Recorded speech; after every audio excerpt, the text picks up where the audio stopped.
네, 도널드 트럼프가 크립토커런시 암호화폐 인정했습니다. 이거 커요. 큰 뉴스예요. 예. 블록체인 기술을 수용하고 미국에서 암호화폐에 대한 적대감을 제거할 계획이라고 발표했습니다. 그러니까 크립토커런시 암호화폐 뭐 예를 들면 비트코인, 뭐 이더리움 이런 거 다 인정하겠다는 거예요. 도지코인 다 인정한다는 겁니다. 이거는 굉장히 이제 트럼프가 당선되면은 더 큰 의미가 있습니다.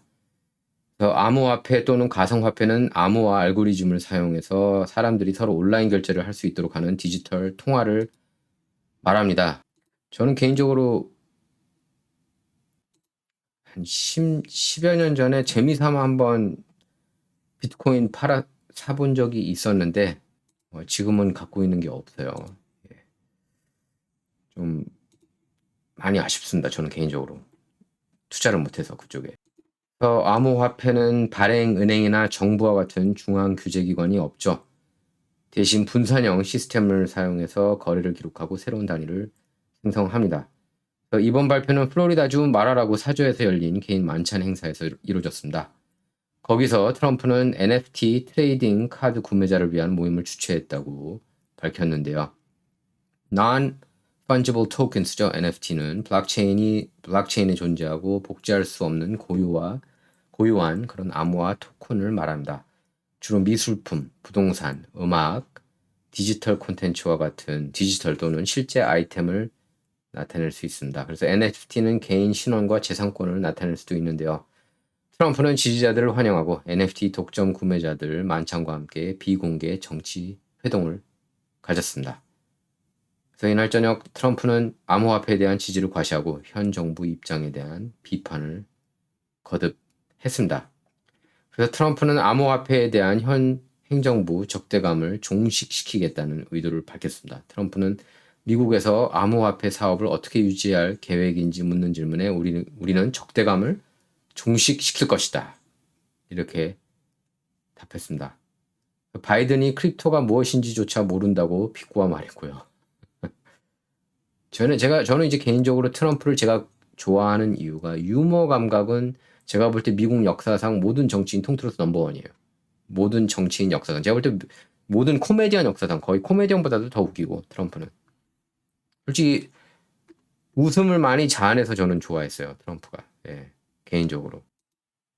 그렇게 즐겁게 해주지 않습니까? 그렇게 웃음을 터뜨리게 해서. 물론 그거를 이제 그 유머 감각이 떨어지는 사람들은 어떻게 저런 말 할 수 있냐 그러는데 저는 개인적으로 그랬어요. 항상 이렇게 시원시원해서 좋았고 웃겨서 좋았고. 그러면서 이제 민주당은 매우 반대한다. 그러면서 그리고 내가 말하는데 많은 사람이 이 그룹에 열광하고 있고 이런 그 크립토커런시에 열광하고 있고 아마도 이 그룹 많은 사람이 그럴 거다 이렇게 밝혔습니다. 그래서 암호화폐 괜찮다 나는. 그러면서 나는 그게 좋고 견고한지 확인하고 싶지만 그것만으로도 충분하다. 어떤 형태로든 암호화폐를 좋아하고 다양한 형태로 제공된다면 암호화폐를 선호한다면 트럼프한테 투표하는 게 올바르다. 이렇게 밝혔습니다. 그래서 트럼프는 실제로 암호화폐로 기부를 받고 있다고도 했어요. 제가 볼 때 이건 굉장히 의미가 크고 사실 저는 이제 개인적으로는 CBDC라고 그러죠. Central Bank Digital Currency. 개인적으로는 그렇게 그 좋은 현상이라고 생각하지는 않지만 결국에는 저는 크리스찬으로서 결국에는 그쪽으로 갈 수밖에 없다고 생각을 합니다. 예. 이거를 막을 수가 없고 또 베런스도 몇 년 전부터 계속 이렇게 보도를 해오고 있는 게 페드가 연준이 결국에는 디지털 화폐 쪽을 추진할 거라고 보도를 했는데 전 그걸 믿어요. 예, 그렇게 될 거라고 봐요. 피할 수 없는 거라고 봅니다. 예. 이게 좋고 나쁘고를 떠나서 피할 수 없다고 봐요. 자, 그리고 트럼프가 미국 주요 석유기업 경영자들을 만난 자리에서 업계 측 요구를 들어줄 테니 10억 달러 규모 선거 자금을 요청했습니다. 트럼프는 지난달 말하라고 리조트에서 바이든 행정부 환경 규제 폐기를 석유회사 경영진들에게 약속을 했는데요. 그러면서 10억 달러를 요구했습니다. 당시 현장에서 한 경영자는 이렇게 얘기를 했어요. 석유회사들이 작년 바이든 행정부 로비에 4억 달러를 썼는데도 부담스러운 환경 규제가 계속되고 있다고 밝혔습니다. 여기에 트럼프는 이렇게 얘기를 했어요. 여러분은 충분히 부유하지 않느냐? 여러분은 나를 백악관으로 돌려보내기 위해 10억 달러를 모금해야 한다. 이렇게 밝혔어요. 저는 이런 노골적인 면모가 그냥 화끈하고 좋아요. 예. 그래서 직설적인 그런 금액을 말하면서 참석자들이 깜짝 놀랐다고 그렇게 워싱턴 포스트는 전했습니다. 급진 좌파 딥스테이트 언론 워싱턴 포스트는 전했는데요. 구체적으로 트럼프는 바이든 행정부 신규 액화 천연가스 LNG 수출 사업 허가 보류를 임기 첫날 바로 끝내겠다고 약속했고 또 바이든 친환경 정책을 즉각 뒤집겠다고 친환경이 아니고 미친 그린 뉴딜스러운 그런 정책들을 뒤집겠다는 거죠. 화석연료 탄압하지 않고 적극 장려하겠다는 겁니다. 적극 장려할 거라고 그러고 저도 적극 장려하기를 바라요. 지금보다 한 10배, 100배 화석연료 저는 활활 태워야 된다고 봐요. 저는 화석연료 엄청나게 옹호하는 사람입니다. 그러니까 대체 에너지는 대체 에너지로 키우되 그래도 화석연료를 활활 더 태워서 화석연료 가격을 낮춰야 중산층, 빈곤층이 잘 살 수 있습니다. 그러니까 자꾸 우리들이 상위 1%처럼 생각하면 안 돼요. 상위 1% 입장에서야 당연히 뭐 화석연료 싫고 친환경이라고 표현도 하기 싫습니다. 뭐 그린 뉴딜, 화석연료 탄압하고 그래도 상관없는 거죠. 그들의 삶은. 하지만 당장 매일마다 살아야 되는 중산층, 빈곤층은 화석연료가 가장 중요합니다. 모든 에너지 통틀어서. 화석연료를 지금보다 전 10배, 100배 더 키웠으면 해요. 트럼프는 석유 회사들이 그러니까 앞으로는 친환경 정책이라고는 표현도 하지 말아야 되고 중산층 탄압 정책이라고 그렇게 불러야 돼요. 트럼프 중산층 탄압 화석연료 탄압 정책 그렇게 얘기를 해야 된다. 트럼프는 석유 회사들이 자기 덕분에 PR 과세와 규제를 고려하면 10억 달러를 내는 게 굿딜이 될 거라고 밝혔습니다. 멕시코만과 알래스카 북부에서 시추를 더 허용하겠다고 그렇게 약속을 했고 그러면서 풍력 발전을 비판했습니다. 풍력이 이렇게 보면 독수리 많이 죽이잖아요. 이거 메인스트림 미디어 커버하는 거 봤습니까? 독수리 수천 마리, 수만 마리 죽고 있는데 이거에 깔려가지고 예? 그리고 타 죽어요. 그 태양열 그게 그게 그 유리인지 모르고 이렇게 확 날아든답니다. 독수리들이 그 물인 줄 알고 날아든대요. 그래서 들어다 타 죽는 거예요. 솔러 패널에. 이 자리에는 쉐브론 그리고 컨티넨탈 리소스스, 엑선 그리고 옥시덴탈 페트롤리엄 이런 경영자가 참석했습니다. 딥스테이트 언론 워싱턴 포스트는 이렇게 보도했어요. 트럼프가 석유업계의 한 제안에 대해 놀라울 정도로 직설적이고 거래지향적이다. 그가 석유업계로부터 재선 선거운동에 필요한 자금을 어떻게 조달하려고 하는지를 보여준다. 이렇게 보도했습니다. 딥스테이트 언론 와포가. 그러면서 트럼프 요청에도 석유 회사들이 올해 1분기 트럼프 정치 자금 모금 단체에 640만 달러를 냈다. 아직은 막대한 자금을 기부하지 않고 있다고 전했습니다. 클라이밋 파워 알렉스 위트 선임 고문은 이렇게 얘기를 했어요. 석유업계는 트럼프 행정부 첫 임기 동안 큰 혜택을 받았다. 트럼프가 재선될 경우 더 큰 보상을 받을 것을 분명히 알고 있다. 당연히 그렇게 해야죠. 자, 그리고 이제 트럼프는 망신주기죠. 예, 망신주기 lawsuit case라고 보시면 됩니다. 예, 그래서 트럼프 성추문, 입막음돈, 의혹 사건, 형사재판 핵심 증인이자 돈을 받은 당사자인 전직 포르노 배우 스토미 다니엘스가 법정에 두 번째로 출석해서 트럼프하고 성관계를 가졌다는 날에 대해 증언했습니다.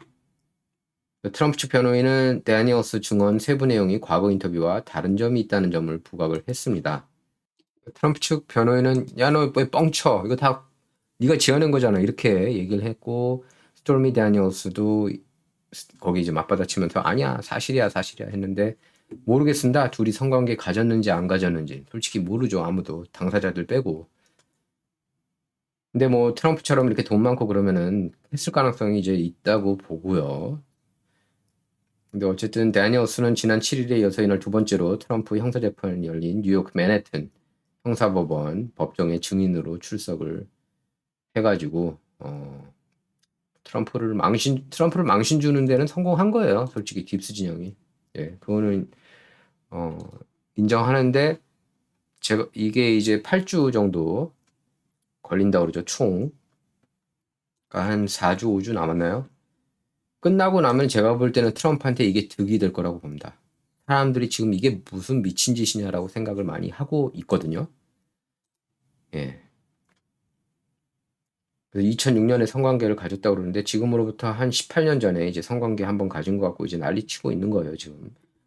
가졌는지 안 가졌는지는 모르고 트럼프는 가진 적이 없다고 그렇게 얘기를 한 상태고요. 그러니까 그 가능성도 있는 거예요. 트럼프는 관계를 안 가졌는데 마이클 코엔이 그냥 알아서 그냥 이걸 해결하려고 했던 걸 수도 있고 그런 겁니다. 예. 아니면 자기가 백악관에 지금 그 트럼프가 같이 데려가지 않아서 거기에 대한 앙심이 있잖아요. 마이클 코엔. 거기에 대해 보복하기 위해서 이딴 짓을 한 걸 수도 있고요. 13만 불 준 게. 그러니까 그 상식적으로는 말이 안 돼요. 한 번 관계 가졌다고 13만 불 누가 줍니까? 누가? 아무리 대선 나간다고 그래도 제가 볼 때는 이건 말이 안 돼요. 지어낸 거예요. 지어냈을 가능성도 전 있다고 봅니다. 스토미 다니엘하고 마이클 코언이. 그걸 탁해놓고 트럼프가 좀 이렇게 그 여성 편력이 심하다는 거는 뭐 그건 널리 알려진 사실이었어요. 사실. 예? 90년대 내내 언론에 오르내리지 않았습니까? 특히 뉴욕 언론에. 그래서 솔직히 뉴욕 언론들이 호황기를 누린 거잖아요. 트럼프 때문에 맨날 트럼프 그 누구랑 뭐 사귀었니 어쨌니 이걸로 에브리데이 도배하다시피 하지 않았습니까? 뉴욕 특히 맨해튼 쪽에서 이렇게 뿌려진 그 지면들을 보면 그래서 트럼프 측 변호인인 수전 네클리스는 스토미 다니얼스가 거짓말하고 있다는 인상을 배심원들에게 심는 데 주력을 했습니다. 특히 트럼프를 만난 날 음식을 실제로 먹었는지 트럼프 옷차림이 무엇이었는지 이런 걸 캐물었는데요. 그러면서 2011년 타치 매거진에 실린 과거 인터뷰와 지난 7일 증언 세부 내용이 다르다면서 이게 다 네가 지어낸 거지? 이러면서 몰아세웠습니다. 네클리스 변호사는 또 다니얼스가 전직 성인 영화 배우였다는 점을 들어서 성관계에 관한 꾸며낸 이야기의 경력을 갖고 있다 이렇게 지적했습니다. 근데 스토미 다니얼스는 아니야 나 진짜 트럼프하고 성관계 가졌어 이렇게 우겼고요. 우겼는지 뭐 사실을 억울해서 이렇게 얘기했는지는 모르고요. 네클리스 변호사는 다니얼스가 트럼프하고 대적하고 있는 자신을 소재로 양초 이런 소품을 만들어서 온라인에서 판매하고 있다는 점을 들면서 스토미 다니얼스 주장 배경에 금전적 요인이 자리하고 있다고 지적하기도 했습니다. 다니얼스는 트럼프도 자신의 이름을 새긴 소품을 판매하고 있음을 얘기하면서 트럼프하고 나는 다르지 않다 이렇게 응수했는데요. 스토미 다니얼스는 트럼프하고 진실을 공론화한 게 자신에게 득이 됐느냐 실이 됐느냐는 검사 질문에는 실이 됐다고 이렇게 대답을 했습니다. 잃은 게 많다고 얘기를 한 거예요. 네클리스 변호사 주장과 달리 공론화로 인해서 자기가 얻은 게 없다고 밝혔는데 제가 볼 때는 어마어마하게 많은 득을 얻었죠. 책도 낸 걸로 기억하는데 스토미 다니얼스가 어쨌든 다니얼스는 트럼프하고 성관계 이후 경호원을 고용했고 여러 번 이사를 한 데다 자신의 딸 때문에 추가적인 예방 조치를 취해야 했다고 밝혔습니다. 자, 블룸버그 통신은 검사 출신 변호사 발언을 인용해서 트럼프 측이 이번 사건 다른 핵심 증인인 트럼프 전 대통령 개인 변호사 마이클 코언을 향해서도 신뢰성을 깎아내리는 비슷한 신문 방식을 취할 거라고 내다봤습니다. 스토미 다니얼스는 2006년 네바다주 관광명소 타호 호수 인근에서 골프 대회 후 트럼프 호텔 스위트룸으로 저녁 식사 초대를 받았고 성관계를 가졌다고 그렇게 주장했죠. 자, 이걸 끝으로 이번 방송은 마치도록 할 텐데요. 이거 보십시오. 바이든 정부 때랑 트럼프 때랑 평균 인플레이션 비율이 5.6%입니다. 바이든이. 트럼프 때는 1.9%에 그치고요. 잘한 거죠. 그래서 국정을. 그리고 또 실질 평균 주당 수입은 3.9% 떨어졌습니다. 매주. 실질 평균 주당 수입. 트럼프 때는 8.2% 올랐고요. 전년 대비 3% 이상 인플레이션 비율이 트럼프 때는 없었죠. 근데 바이든은 36개월 연속 있었습니다. 그럼 11월에 누구를 뽑아야 되겠습니까? 진정 이번 시간 여기서 마치도록 하겠습니다. 감사합니다. 문화전쟁 및 진정 이번 시간 여기서 마치도록 하겠습니다. 감사합니다.